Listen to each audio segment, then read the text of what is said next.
Hello everyone, I am Santosh. Today we are going to discuss the very important topic in DBMS and in ER modeling, that is about ER diagram symbols and notations. Already you know ER diagram or ER model andre ಏನು. It is the blueprint of the database. Database create ಮಾಡೋಕ್ಕಿಂತ ಮೊದಲು ಅದನ್ನು ನಾವು visually observe ಮಾಡ್ತೀವಿ.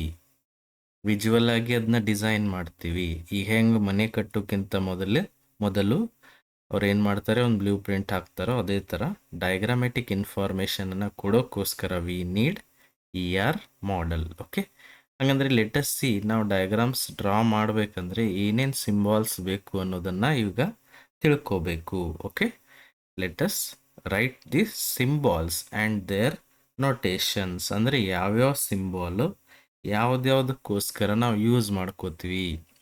For example, ನೀವು ಡೇಟಾಬೇಸಲ್ಲಿ data store ಮಾಡ್ತೀರಿ, ಯಾವುದ್ರ ಬಗ್ಗೆ ಡೇಟಾ ಸ್ಟೋರ್ ಮಾಡ್ತೀರಿ, ಎಷ್ಟು ಡೀಟೇಲ್ ಆಗಿ ಡೇಟಾ ಸ್ಟೋರ್ ಮಾಡ್ತೀರಿ, ಯಾವ್ಯಾವ ಎಂಟಿಟಿ ಅಂದರೆ ನೀವು ಯಾವ್ಯಾವುದರ ನಡುವೆ ರಿಲೇಷನ್ಶಿಪ್ ಕೊಡ್ತೀರಿ, ಅದೆಲ್ಲ ಮ್ಯಾಟ್ರ್ ಆಗುತ್ತೆ. ಅದನ್ನೇ ಡಯಾಗ್ರಾಮೆಟಿಕ್ ಫಾರ್ಮಲ್ಲಿ ಇಲ್ಲಿ ಡಿಸ್ಪ್ಲೇ ಮಾಡಬೇಕಾಗುತ್ತೆ. So that you need the symbols. Okay, the first and very important symbol that is ಅದ್ಯಾವುದು, ರೆಕ್ಟ್ಯಾಂಗಲ್. ಆ್ಯಂಡ್ ಯೂಶ್ವಲಿ ರೆಕ್ಟ್ಯಾಂಗಲ್ ಎದಕ್ಕೆ ಯೂಸ್ ಮಾಡ್ತಾರೆ? Rectangle is used to show entities. ನೀವು ಎಂಟಿಟೀಸನ್ನು ರಿಪ್ರೆಸೆಂಟ್ ಮಾಡೋರಿದ್ರೆ ಅದನ್ನ ರೆಕ್ಟ್ಯಾಂಗಲ್ ಹಾಕಿ ರಿಪ್ರೆಸೆಂಟ್ ಮಾಡಬೇಕು. ಎಂಟಿಟಿ ಅಂದ್ರೇನು? It is a real world object.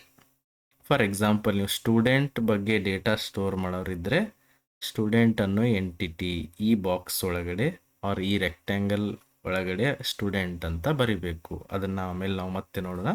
Okay, next, this is what rectangle symbol ಅಂತೀವಿ. Next type of symbol is oval. And usually ಓವಲನ್ನು represent ಮಾಡೋಕ್ಕೆ ಆರ್ ಅಟ್ರಿಬ್ಯೂಟ್ಸನ್ನು ರಿಪ್ರೆಸೆಂಟ್ ಮಾಡೋಕ್ಕೆ we are using oval. Attributes ಅಂದರೆ for example ನಾನು ಹೇಳಿದೆ, they are the characteristics of an entity. Student ಅನ್ನೋ ಎಂಟಿಟಿಗೆ ಏನೇನು ಕ್ಯಾರೆಕ್ಟರಿಸ್ಟಿಕ್ಸ್ ಇರ್ತಾವೋ ಅವೆಲ್ಲ ಅಟ್ರಿಬ್ಯೂಟ್ಸ್. ಫಾರ್ ಎಕ್ಸಾಂಪಲ್, ಸ್ಟೂಡೆಂಟ್ಗೆ ರಿಜಿಸ್ಟರ್ ನಂಬರ್ ಇರುತ್ತೆ, ಅವಾಗ ಏನು ಮಾಡ್ಬೇಕು, ನೀವು ಓವಲ್ ಶೇಪನ್ನು ಹಾಕಿ ರಿಜಿಸ್ಟರ್ ನಂಬರ್ ಅಂತ ಅದರೊಳಗಡೆ ಬರಿಬೇಕು. Okay, good, getting my point. ಒಂದು ಆಮೇಲೆ ಎಕ್ಸಾಂಪಲ್ ನೋಡಿದ್ರೆ ಇನ್ನೂ ಈಸಿ ಆಗುತ್ತೆ. ಓಕೆ, ದೆನ್ ಅಟ್ರಿಬ್ಯೂಟ್ಸಲ್ಲಿ ಬೇರೆ ಬೇರೆ ಟೈಪ್ಸ್ ಇದಾವೆ ಅಂತ ಹೇಳಿದ್ವಿ, ಅದಕ್ಕೆಲ್ಲ ಬೇರೆ ಬೇರೆ ಸಿಂಬಾಲ್ಸ್ ಇರ್ತವೆ. Okay, I will write this is what Oval with underline. Over with underline. Underline ಇದ್ರೆ ಅದರ ಅರ್ಥ ಏನು? It is A key attribute. ಅದಕ್ಕೆ ಏನಂತಾರೆ? ಕೀ ಅಟ್ರಿಬ್ಯೂಟ್ ಇದ್ರೆ ಅದನ್ನು ಓವಲ್ ಡ್ರಾ ಮಾಡಿ ಕೀ ಅಟ್ರಿಬ್ಯೂಟನ್ನು ಅಂಡರ್ಲೈನಲ್ಲಿ ಬರಿಬೇಕು. Okay, got it. Next we have dotted Oval. Dotted Oval, ಇದೇ ಓವಲನ್ನು ಡಾಟೆಡ್ ಫಾರ್ಮಲ್ಲಿ ನೀವು ಹಾಕಿದರೆ ಇದಕ್ಕೆ ಏನಂತಾರೆ? Derived attribute. ನೀವು ಡಿರೈವ್ಡ್ ಅಟ್ರಿಬ್ಯೂಟನ್ನು ಶೋ ಮಾಡೋರಿದ್ದರೆ ಅವಾಗ ಏನು ಯೂಸ್ ಮಾಡ್ರಿ? ಡಾಟೆಡ್ ಓವಲನ್ನು ಯೂಸ್ ಮಾಡ್ಕೊಳ್ಳಿ. Okay, got it. Next, if you are using double oval use ಮಾಡೋರಿದ್ದರೆ, ಡಬಲ್ ಓವಲ್ ಇಂಡಿಕೇಟ್ಸ್, ಅದಕ್ಕಿಂತ ಮೊದಲು ಡಿರೈವ್ಡ್ ಅಟ್ರಿಬ್ಯೂಟ್ ಅಂದ್ರೆ ಏನು? ಯಾವುದನ್ನು ಬೇರೆ ಯಾವ ಅಟ್ರಿಬ್ಯೂಟನ್ನು ಬೇರೆ ಅಟ್ರಿಬ್ಯೂಟಿಂದ ನಾವು ಕಂಡು ಹಿಡಿಯಬಹುದು, ಅದಕ್ಕೆ ಏನಂತಾರೆ? Derived attribute. For example, date of ಬರ್ತಿಂದ ಏಜ್ ಕಂಡು ಹಿಡಿಬಹುದು, ಅದಕ್ಕೆ ಏಜ್ ನೀವು ಬರೆಯೋರಿದ್ರೆ ಡಬಲ್ ಆರ್ ಡಾಟೆಡ್ ಓವಲಲ್ಲಿ ಹಾಕೋಬೇಕು. ಕೀ ಅಟ್ರಿಬ್ಯೂಟ್ ಅಂದ್ರೇನು? ಯಾವ ಅಟ್ರಿಬ್ಯೂಟಿಂದ ನಾವು ಯುನಿಕ್ಲಿ ಐಡೆಂಟಿಫೈ ಮಾಡ್ತೀವೋ ಅದಕ್ಕೆ ಕೀ ಅಟ್ರಿಬ್ಯೂಟ್ ಅಂತಾರೆ. ಸ್ಟೂಡೆಂಟ್ಗೆ ಇರೋ ಕೀ ಅಟ್ರಿಬ್ಯೂಟ್ ಯಾವುದು? Key is register number. ಎಂಪ್ಲಾಯಿಗಿರೋ ಕೀ ಯಾವುದು? Employee ID. ಅದೇ ಥರ if you want to show multi valued attribute, ಅವಾಗ ಏನು ಮಾಡಬೇಕು? ಡಬಲ್ ಓವಲ್ ಯೂಸ್ ಮಾಡಬೇಕು. ಮಲ್ಟಿ ವ್ಯಾಲ್ಯೂಡ್ ಅಂದ್ರೇನು?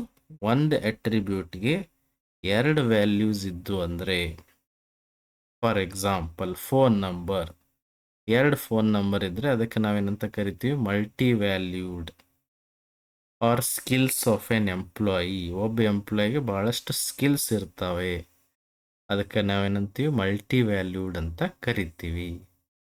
Got it? Next we have composite attribute. Composite ಅಟ್ರಿಬ್ಯೂಟ್ಗೆ ಅಗೇನ್ ನೀವು ಎಲ್ಲ ಅಟ್ರಿಬ್ಯೂಟ್ಸ್ಗೂ ಓವರ್ಲೇ ಯೂಸ್ ಮಾಡ್ತಾರೆ, but there are types we are going to show. ಇಲ್ಲಿ ನೋಡಿ, ಇದಕ್ಕೆ ಏನಂತಾರೆ ಕಾಂಪೋಸಿಟ್. ಕಾಂಪೋಸಿಟ್ ಅಂದ್ರೇನು? Where which attribute can be further divided into sub attributes, ಅದಕ್ಕೇನಂತಾರೆ ಕಾಂಪೋಸಿಟ್ ಅಂತಾರೆ. If you want to show composite attribute in the diagram, ಅವಾಗ ಏನು ಮಾಡಬೇಕು, ಈ ಥರ ಕಾಂಪೋಸಿಟ್ ಅಟ್ರಿಬ್ಯೂಟನ್ನು ಶೋ ಮಾಡ್ಬೋದು. ಹಾಗಂದರೆ ಒಂದು ಅಟ್ರಿಬ್ಯೂಟನ್ನು ಸಬ್ ಅಟ್ರಿಬ್ಯೂಟ್ ಆಗಿ ಡಿವೈಡ್ ಮಾಡಬಹುದು. Okay, next if you want to show the relationship between entities, ಎಂಟಿಟಿಗಳ ನಡುವೆ ರಿಲೇಷನ್ಶಿಪ್ ನೀವು ತೋರಿಸೋರಿದ್ರಿ ಅಂದರೆ ಅವಾಗ ಏನು ಮಾಡ್ರಿ, ಡೈಮಂಡ್ ಸಿಂಬಾಲ್ ಆರ್ ರೋಂಬಸ್ ಅಂತ ಕರೀತಾರೆ. ಡೈಮಂಡ್ ಸಿಂಬಾಲ್ ಯೂಸ್ ಮಾಡ್ಕೋರಿ, ಸೊ ದ್ಯಾಟ್ ನೀವು ಎರಡು ಎಂಟಿಟಿ ನಡುವೆ ರಿಲೇಷನ್ಶಿಪ್ಪನ್ನು ತೋರಿಸಬಹುದು. Next we have double rectangle. What this is double rectangle ಅಂದ್ರೇನು? Sorry, I'll show you. Double rectangle means it is weak entity. If ನೀವು ವೀಕ್ ಎಂಟಿಟಿ ಡೇಟಾನ ಶೋ ಮಾಡೋರಿದ್ರಿ ಅಂದರೆ ಅವಾಗ ಏನು ಮಾಡ್ರಿ, ಡಬಲ್ ರೆಕ್ಟ್ಯಾಂಗಲ್ ಯೂಸ್ ಮಾಡ್ರಿ. ವೀಕ್ ಎಂಟಿಟಿ, ವೀಕ್ ಎಂಟಿಟಿ ಅಂದರೆ ಯಾವುದು? ಯಾವ ಎಂಟಿಟಿಗೆ ಕೀ ಅಟ್ರಿಬ್ಯೂಟ್ ಇರೋದಿಲ್ಲ, ಅದಕ್ಕೇನಂತಾರೆ ವೀಕ್ ಎಂಟಿಟಿ ಅಂತ ಕರೀತಾರೆ. ಇಫ್ ಎಂಟಿಟಿ ನಡುವೆ ರಿಲೇಷನ್ಶಿಪ್ ಆರ್ ಎಂಟಿಟಿ ಒಂದು ವೀಕ್ ಇದ್ದರೆ ಒಂದು ರಿಲೇಷನ್ಶಿಪ್ ಒಳಗೆ ಈವನ್ ರಿಲೇಷನ್ಶಿಪ್ ಕೂಡ ವೀಕ್ ಆಗುತ್ತೆ. ರಿಲೇಷನ್ಶಿಪ್ ವೀಕ್ ಅಂದ್ರೇನು, ಅದನ್ನ ಹೆಂಗೆ ತೋರಿಸ್ತಾರೆ? ರಿಲೇಷನ್ಶಿಪ್ ಡ್ರಾ ಮಾಡ್ತಾರೆ, ಅಲ್ಲಿ ಇನ್ನೊಂದು ಡೈಮಂಡನ್ನು ಇನ್ಕ್ಲೂಡ್ ಮಾಡ್ತಾರೆ. This is what weak relationship. Weak relationship, weak relationship ಅಂದರೆ ಎರಡು ಎಂಟಿಟಿಯಲ್ಲಿ ಒಂದು ಯಾವುದೋ ಎಂಟಿಟಿನಲ್ಲಿ ಕೀ ಅಟ್ರಿಬ್ಯೂಟ್ ಇರಲಿಲ್ಲ ಅಂದರೆ ಆ ಎಂಟಿಟಿ ವೀಕ್ ಆಗುತ್ತೆ. ಒಂದು ಎಂಟಿಟಿ ವೀಕ್ ಆದರೆ definitely the relationship is also weak. Okay, next we have the symbol like this. ನೋಡಿ, ಎರಡು ಎಂಟಿಟಿ ನಡುವೆ ರಿಲೇಷನ್ಶಿಪ್ ತೋರ್ಸೋಕ್ಕೆ ನೀವು ಈ ಥರ ಲೈನ್ಸ್ ಆ್ಯಡ್ ಮಾಡ್ತೀರಿ. ಈ ಲೈನ್ಸಲ್ಲಿ ಡಬಲ್ ಲೈನ್ ಇದ್ದರೆ ಇದಕ್ಕೇನಂತಾರೆ? ಟೋಟಲ್ ಪಾರ್ಟಿಸಿಪೇಷನ್ ಅಂತ ಕರೀತಾರೆ. ಟೋಟಲ್ ಪಾರ್ಟಿಸಿಪೇಷನ್ ಅಂದರೆ ಒಂದು ಎಂಟಿಟಿ ಟೋಟಲ್ ಆಗಿ ಪಾರ್ಟಿಸಿಪೇಟ್ ಮಾಡ್ತಾ ಇದ್ರೆ ಅದಕ್ಕೇನಂತ ಕರೀತಾರೆ? Total participation. ಬರೀ ಸಿಂಗಲ್ ಲೈನ್ ಇದ್ದರೆ ಅದಕ್ಕೇನಂತಾರೆ? Partial participation. Partial participation in the relationship.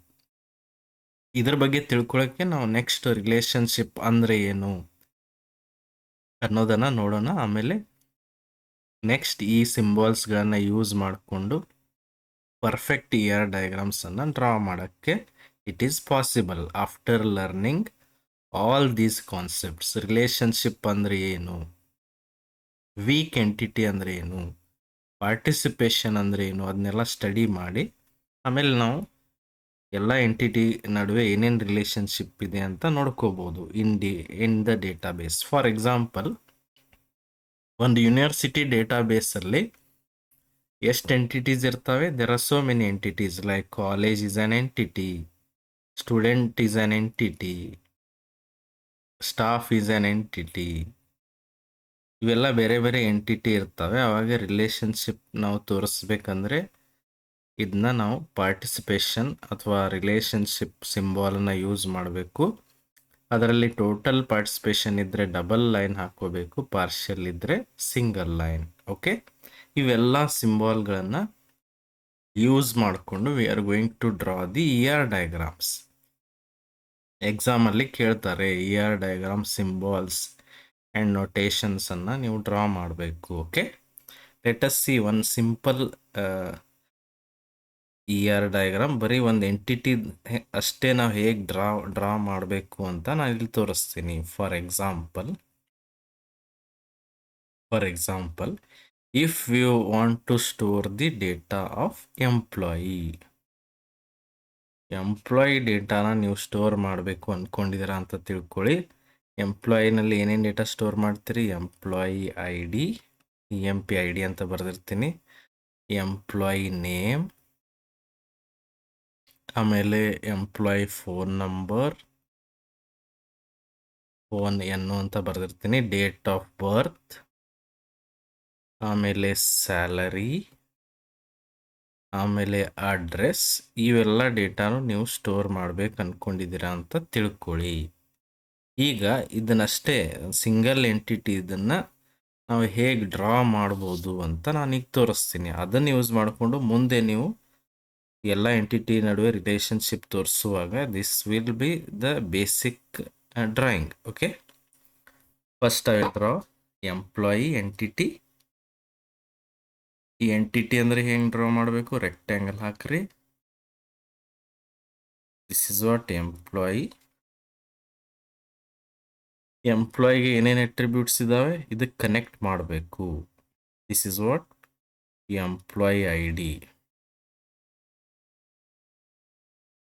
Employee ID key ಇರೋದ್ರಿಂದ ಅದಕ್ಕೆ ಅಂಡರ್ಲೈನ್ ಮಾಡಬೇಕು. Got it? Because employee ID ಇಂದನೇ ಎಲ್ಲ ಎಂಪ್ಲಾಯಿಗನ್ನು ನಾವು ಏನು ಮಾಡ್ಬೋದು? ರಿಕಗ್ನೈಸ್ ಆರ್ ಐಡೆಂಟಿಫೈ ಮಾಡ್ಬೋದು. This is the key attribute. Then we have name. ಅವರು ಫುಲ್ ನೇಮ್ ಅಂತ ಕೇಳಿದರೆ ಅದನ್ನು ಮತ್ತೆ ಡಿವೈಡ್ ಮಾಡಿ ಕಾಂಪೋಸಿಟ್ ಅಟ್ರಿಬ್ಯೂಟ್ ಆಗಿ ಡಿವೈಡ್ ಮಾಡ್ಬೋದು. Got it? Next phone number. Phone number ಯಾವುದಿದು? ಒಬ್ಬ ಎಂಪ್ಲಾಯಿಗೆ ಮೆನಿ ಫೋನ್ ನಂಬರ್ ಇರ್ಬೋದು, ಒಂದಕ್ಕಿಂತ ಹೆಚ್ಚು. ಅದಕ್ಕೆ ಏನು ಮಾಡ್ರಿ? ಅದನ್ನ ಡಬಲ್ ಓವಲಲ್ಲಿ ತೋರಿಸ್ರಿ. Then we have date of birth. Date of birth is normal attribute, but date of ಬರ್ತಿಂದ ಎಂಪ್ಲಾಯಿದು ನಮಗೆ ಏಜ್ ಸಿಗುತ್ತೆ, ಅದನ್ನು ಸ್ಟೋರ್ ಮಾಡೋ ಅವಶ್ಯಕತೆ ಇಲ್ಲ. ಅಂದರೆ ಅದನ್ನು ಡಿರೈವ್ ಮಾಡ್ಕೋಬಹುದು without storing age. Okay, age store ಮಾಡ್ದೇನೆ ಡೇಟ್ ಆಫ್ ಬರ್ತಿಂದ ಅದನ್ನು ಪಡ್ಕೋಬೋದು. ಇಲ್ಲಿ ಮೇಲೇನು ಬರ್ದಿನಲ್ಲ ನಾನು, ಅವೆಲ್ಲ ಸ್ಟೋರ್ ಮಾಡೋ data. Got it? Then employee has salary. Salary is normal attribute. Then employee has address. Address ಅನ್ನು ಮತ್ತೆ ಸಬ್ ಡಿವೈಡ್ ಮಾಡಬಹುದು ಟು ಹ್ಯಾವ್ ಡೀಟೇಲ್ಸ್. ಹಂಗಂದ್ರೆ ಏನು ಮಾಡ್ತೀರಿ? ಸಿಟಿ ಅಂತ ಬರೀರಿ, ಅಥವಾ ಸ್ಟ್ರೀಟ್, ಆಮೇಲೆ city name or pin code, ಇವನ್ನೆಲ್ಲ ನೀವು ಆ್ಯಡ್ ಮಾಡ್ಕೋಬೋದು. Got it? ಅರ್ಥ ಆಯ್ತಲ್ಲ how to draw the simple single entity drawing. ಆಮೇಲೆ ಏನಾಗುತ್ತೆ? ಎರಡೆರಡು ಎಂಟಿಟಿ ನಡುವೆ ಕನೆಕ್ಟ್ ಮಾಡುವಾಗ ರಿಲೇಷನ್ಶಿಪ್ ಸಿಂಬಾಲ್ ಬೇಕು. ಇಫ್ ರಿಲೇಷನ್ಶಿಪ್ ಅಥವಾ participation of the entities full ಇದ್ದರೆ ಟೋಟಲ್ ಅಂತ ಡಬಲ್ ಲೈನ್ ಹಾಕೋಬೇಕು, ಇಲ್ಲಾಂದರೆ ಪಾರ್ಷಿಯಲ್ ಅಂತ ಸಿಂಗಲ್ ಲೈನ್ ಹಾಕೋಬೇಕು. ಅದನ್ನೆಲ್ಲ ನಾವು ಫರ್ದರ್ ವಿಡಿಯೋಸ್ನಲ್ಲಿ. Finally what we are learning to draw ER diagrams. Almost ER modelling ಯಾಕೆ ನಾವು ಕಲಿತಿದ್ದೀವಿ ಅಂದರೆ ಅದರದ್ದೆಲ್ಲ ಕಾನ್ಸೆಪ್ಟ್ ತಿಳ್ಕೊಂಡು, ಆಮೇಲೆ ಎಲ್ಲ ಸಿಂಬಾಲ್ಸನ್ನು ತಿಳ್ಕೊಂಡು, finally we are going to draw ER diagrams for the scenarios. Database scenarios ಏನು ಬರ್ತಾವೆ, ಅವ್ರು ಯಾವ ಅಪ್ಲಿಕೇಶನ್ಗೆ ಹೆಂಗೆ ನಾವು ಡೇಟಾಬೇಸ್ ಡಿಸೈನ್ ಮಾಡಬೇಕು ಅನ್ನೋದು ತಿಳ್ಕೊಬೇಕಂದ್ರೆ ರಿಕ್ವೈರ್ಮೆಂಟ್ ಗ್ಯಾದರಿಂಗ್ ಮಾಡಿ ಅದನ್ನೆಲ್ಲ ಡ್ರಾ ಮಾಡಬೇಕು. ಫಸ್ಟು ಆ ಡ್ರಾ ಮಾಡೋದು ಹೆಂಗಂತ ನಾವು ಈ ಕಲಿತಾ ಇದ್ವಿ. ಫಸ್ಟ್ ಡ್ರಾ ಮಾಡೋಕ್ಕೆ ಬಂದರೆ ಅದನ್ನು ಈಸಿಯಾಗಿ ಇಂಪ್ಲಿಮೆಂಟ್ ಮಾಡ್ಬೋದು. Got it? ಅರ್ಥ ಆಯ್ತಲ್ಲ? If you are sorry, if you have any questions to ask, you can comment. Okay, if you are new to the channel, please subscribe and share the video. Thank you.